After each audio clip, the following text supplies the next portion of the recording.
everybody. It's Hal, Quail Studios Guitar. Thank you for being here. We are going to talk about Hey Joe today, Jimi Hendrix. He didn't write the song. That was kind of surprising to me. I didn't know that until I did some research on it just recently.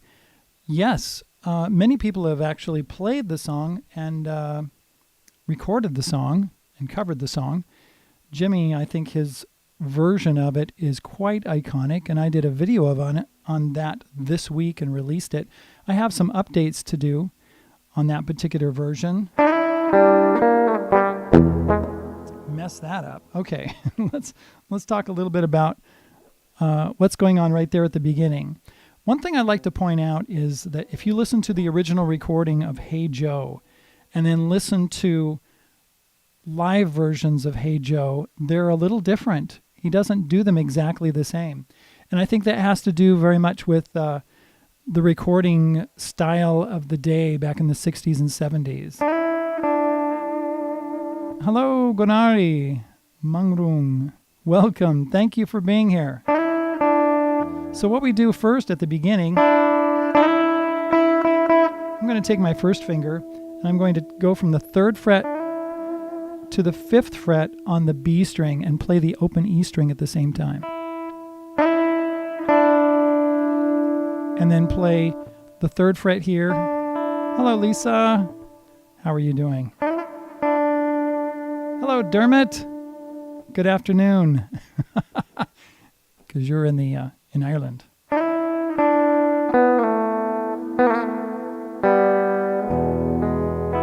And there we go. That's the beginning of it. And it's very nice. I have a tab sheet that I'm actually doing on this with a couple of different versions, a couple of different ideas, because Jimi did play it differently every once in a while, and other people too. I'm going to put that down just so you can see my guitar a little bit better.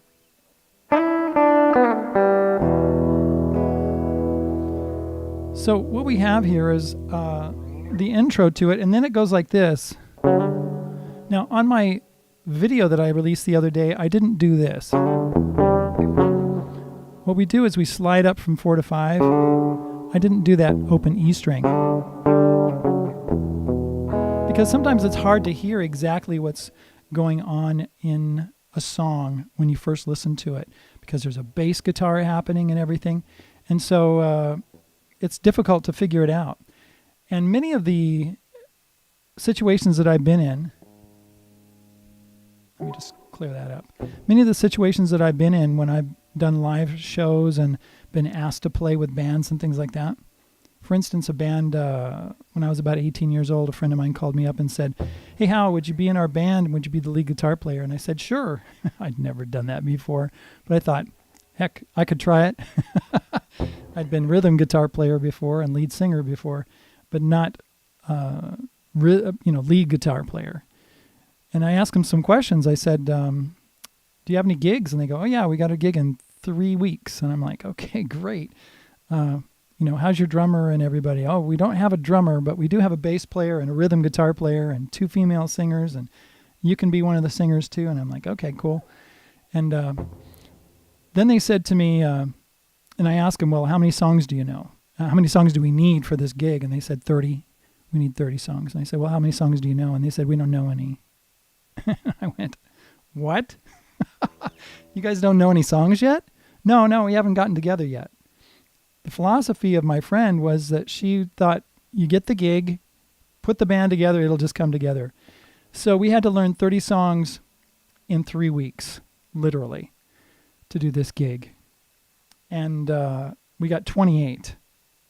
And that was okay, because at the beginning of the gig, not everybody was there. So what we did was we just repeated some of the songs we did at the beginning. So that was fine. It was like a dinner, dance, and different kinds of things going on. So it was interesting. So that's what we did. And so we had to learn a lot of material very, very quickly. So when you do that, you don't get everything note perfect.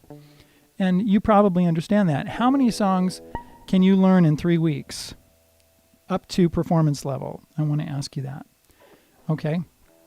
So So what happens is that you basically get the idea. I try to get the introduction pretty close to what it's supposed to be so that when people listen to me play, they know exactly what I'm playing. If I'm playing Hey Joe,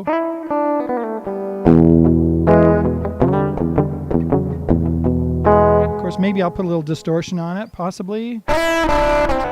Oops, sorry. I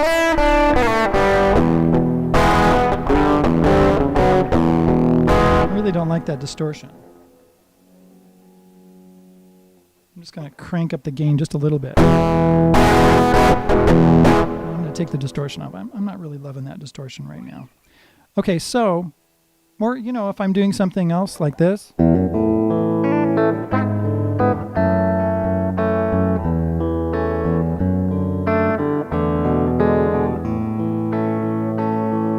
You probably know what that is if you've heard the song before. Tears in Heaven. Or, anyway, I can give you a lot of different examples, but that's the important thing, is to get the introduction correct or pretty close to it so that everybody goes, yeah, I know what that song is. And then you can vary a little bit, and Jimmy did that too. So the chords that we use, let's put some chords on the screen for you. Let's go back. Let's go back to the first chord that I'm going to use, which is a C chord. You can use an open position chord, but this chord is not going to sound exactly like that chord.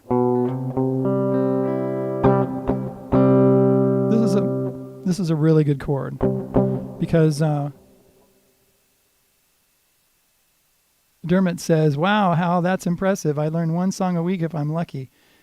You know what? I'm just going to say this right now. What we did, Dermot, was we practiced every night. I came home from work. I was working at UPS, United Parcel Service, at the time as a loader. And I would get off work at 8:30, get over to practice at 9. We'd go home at midnight.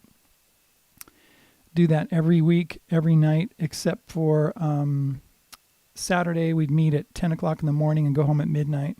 I mean, we worked really, really hard to put all those things together. We didn't do anything on Sunday, but that's what we did. And we also learned some stuff on our own. So, and to tell you the truth, some of the songs that we learned were super easy, 2-chord songs and things like that.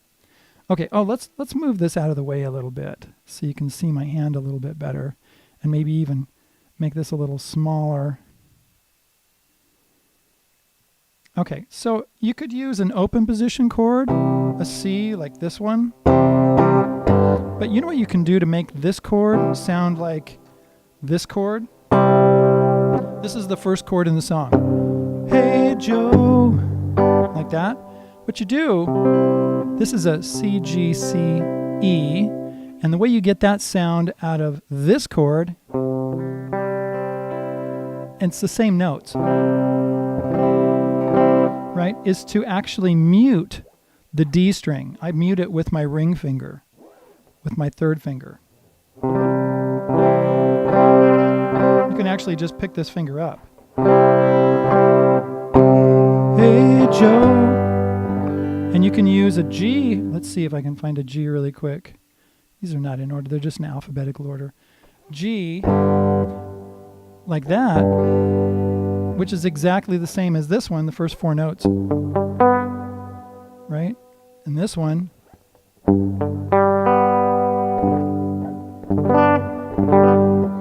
So you can actually make these open position chords sound a lot like the bar chords. Hey Joe, where you going with that gun in your hand? I'm just playing the chords. So let's go through these chords. G, you can use that one, or the bar chord. You can use this A chord, or you can use the bar chord.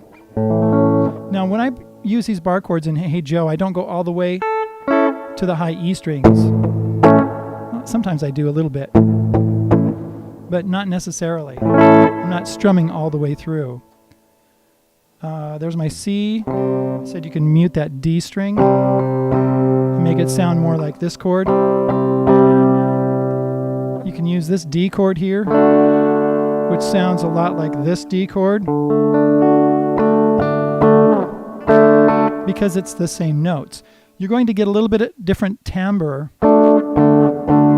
from these chords, even if they're the same notes, because these strings are shorter right here than these strings. They're longer. And so when you have longer strings, you're going to get a different kind of a sound. Let's go to an E chord. You can use this E chord here. Beautiful chord. Jimmy does this one. You can also use this. Oh, here's the 12th fret E. You can use that one, which is a lot like this one. And you can use, on this chord is cool because I don't have it on there, I have an X on that low E string, but you can use the low E string like that. Hey, give me a thumbs up if you like what I'm doing so far. Please, be really great. Okay, and we're back to G. So we've gone through all those chords now. So I think I'll take those off the screen. So our intro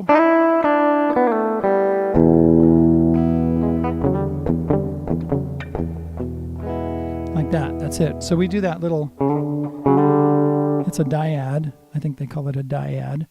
I'm playing it with my ring finger. A and D strings slide up from 4 to 5. And then play your low E. Play that again. Back to 4. And then to the E chord. And sometimes that E chord is very low. It's not like strummed really hard.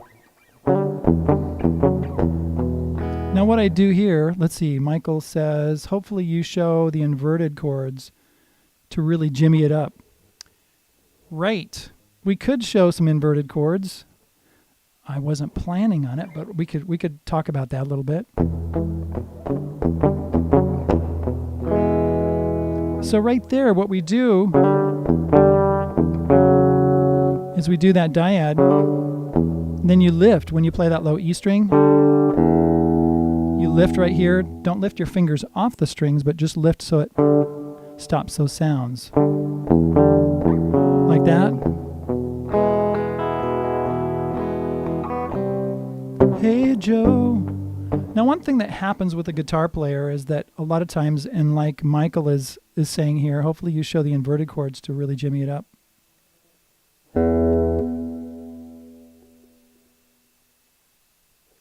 Inversions are, now what I was playing so far is root position chords with the C in the bass. So if you're playing by yourself, I would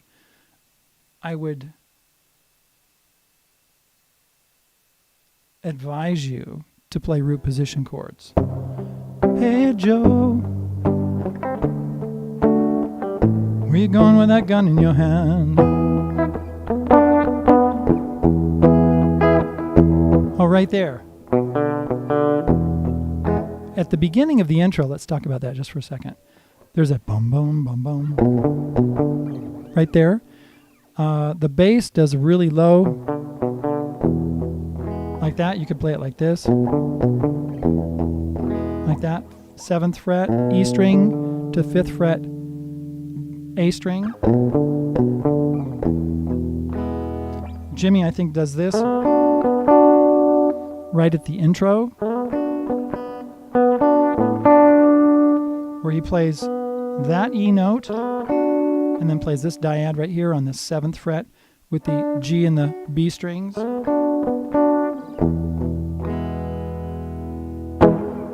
Now, right here, if you played just 3 notes, I'm barring this across on the 5th fret, the D string, the G string, the B string, that's an inversion.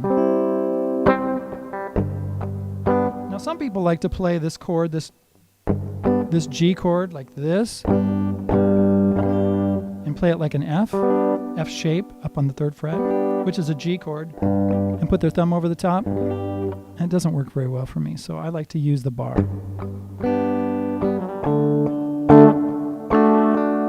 You can also use the D like this, instead of doing the bass note. If you have a bass player, they can handle the root note for you. Now an A chord, to invert it, that's like an F shape, or you can use that E in the bass right there. It's like a bar chord without hitting that low A string. I mean the E string on the A note.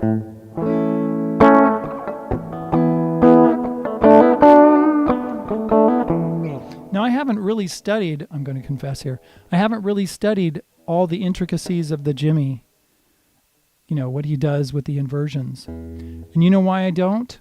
Because like I talked about a little bit earlier, when I'm learning something super, super fast, and I've got a bunch of songs I have to learn for a gig, and when I used to play at a place in Ivins, Utah, down in southern Utah, every weekend I'd take a couple of books with me with about 150 songs in it. And so I needed to know all of those songs, and I needed to be up on all of them. So when you're really getting, you're doing a lot of material, you don't have time to detail every single thing. And a lot of people get really hung up on that. I really think it's great. Now, there's a lot of great videos out there talking about Jimi's style and Jimi's, what he does, all the lead lines that he does. I'm not going to do that today. Those are fantastic. I love it. I think you should develop your own style, especially if you're just beginning. Don't worry about all the detail. Get all the basics down.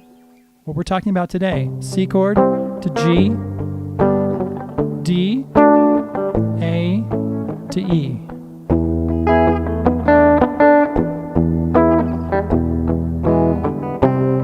Hey Joe, where you going with that gun in your hand? Right there. Or you could do this.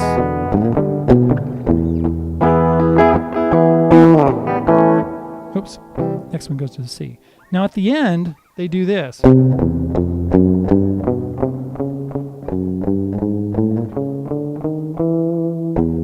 Both Jimi and the bass player do that. What they're doing is they're going from a C note, either that one or this one. Oops, sorry. You've got your third fret here. You open, E string, 1, 2, 3. You're landing on the G, third fret. When you hit the G note, and then we play, we go up to the D note right there. So on the A string, it's 2, 3, 4, 5. And then on the E string again, it's 2, 3, 4, 5, going up to the A. And then here, so this little chromatic thing that we're doing here, it's a chromatic scale.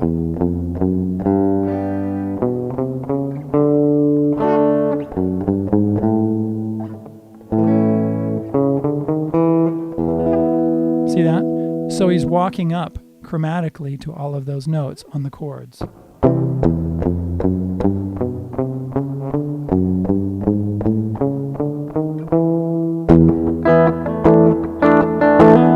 I love to do that too. So you take that open bar right there when you're on the E chord.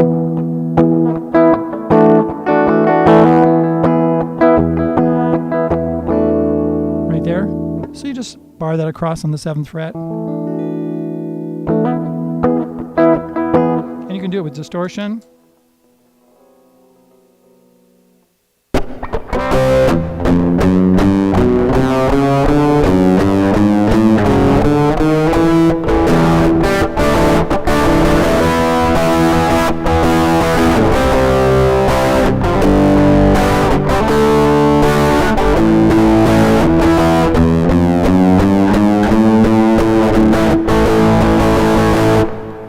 That was totally off of what Jimi would do. Okay.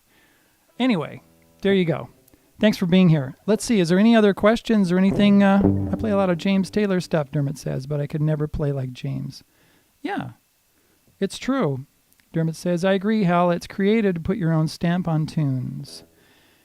Yes, I really appreciate that. And I think so too, because this particular song, if you get the beginning right and you get the chords right, You can do your own thing with it and make it your own. And besides, everybody's at a different level. I don't think anybody can get exactly like Jimi. Not exactly, but I don't think it's necessary. Back in the when I was listening to bands and things when I was learning, 60s, 70s, especially really heavy in the 70s, when you went to a concert, you would get in the middle of a concert, you would get people like you'd get a drummer, you get a drum solo, the keyboardist would get a keyboard solo, the guitarist would get a guitar solo, the flute player like Ian Anderson of Jethro Tull would get a flute solo. Everybody would have a solo. The bass would have a solo. And it was to show off exactly what they knew, obviously. And it was great. A lot of different bands did that kind of thing. So there were sections of improvisation in a concert. And a lot of times, especially I went to Jethro Tull. I loved Jethro Tull back in the 70s. When I went to a concert in 1975 at the Fabulous Forum in the Los Angeles area, there was this whole section, like a half an hour, of material I had never heard before from any of their records. It was all, stuff that they were doing that was just concert stuff. They did God Rest Ye Merry Gentlemen in the middle of it. They did flute solos and, keyboard solos and electric guitar solos and all this stuff. It was really awesome. And you were just blown away by it. But also what happened was when you have one person playing a solo, a lot of times the lights would go down on the other band members and they would leave. It was like, okay, it was break time, but the music would never stop. And so the music would keep going. Now, when I went to Elton John, Yellow Brick Road concert back in the 70s, I think it was like 76, 75, 76, something like that. No, it didn't. I don't remember that happening because there was so much material on that record. He just played a lot of that material. It was great. It was a little different.